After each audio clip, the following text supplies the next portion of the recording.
On 7th of October, 6:35 a.m., the red alert, which is the missile alarm, went on in a kibbutz near Oz.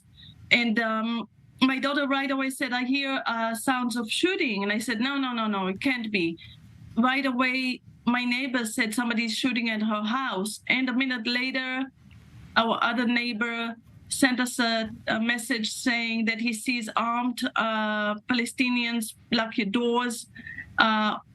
We, in the safe rooms, we don't have doors that lock. They're against missiles, not against humans.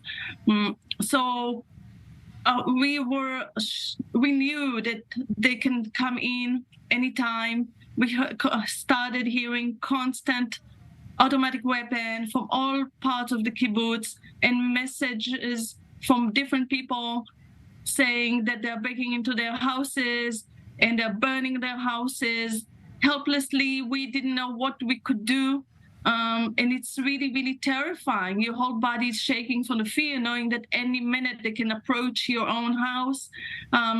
Constant, endless shooting, grenades. We started hearing also RPGs. And I knew that I have to figure out a way to lock the door somehow. So finally, my brother sent me a picture of how he locked his door. He lives 5 kilometers away.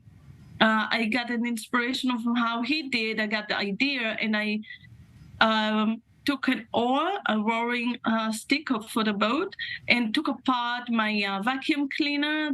It has a long hose, and tied it really strongly with a leather string to the door handle and blocking the door so that they won't be able to pull it open. And they've tried to. They finally really reached our house, shooting and then shouting in Arabic, very, very loud voices, very scary, broke the whole house. We were still hoping they wouldn't reach our house, but the safe room's door, and then they did, and they tried really strongly beating it and shouting and beating it and shouting, but they couldn't get it open. But at that time, we would just say goodbye words to each other, saying to each other how much we love each other. And it was really, really scary. But they came again 4 different times, tried to open it, couldn't open.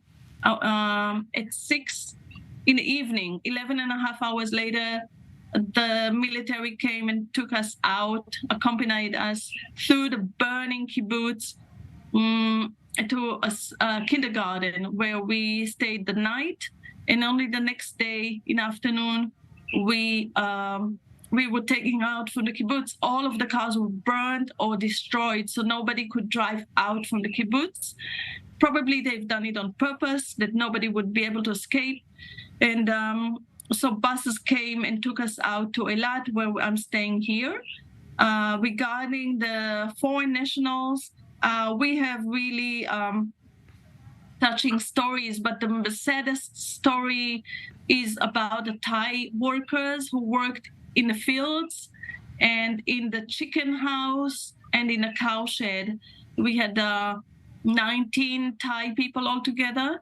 They live in their own quarters, which is at the edge of the kibbutz. The Palestinians came there, and the Thai people begged that they won't hurt them, but they gathered 11 of them into one area and shot them all.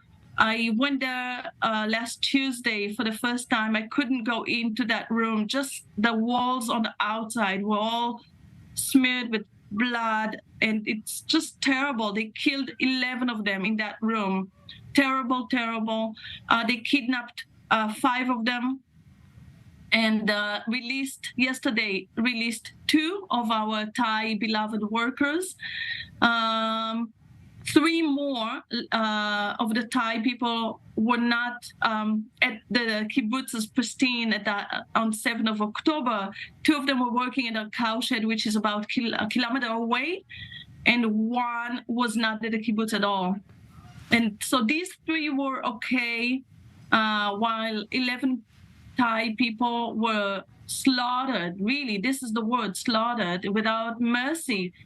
it's easy to recognize that these are not Israelis. You could see by the look that they're not Israelis. They have slanted eyes. It's very clear. They don't speak Hebrew. They can hardly speak English.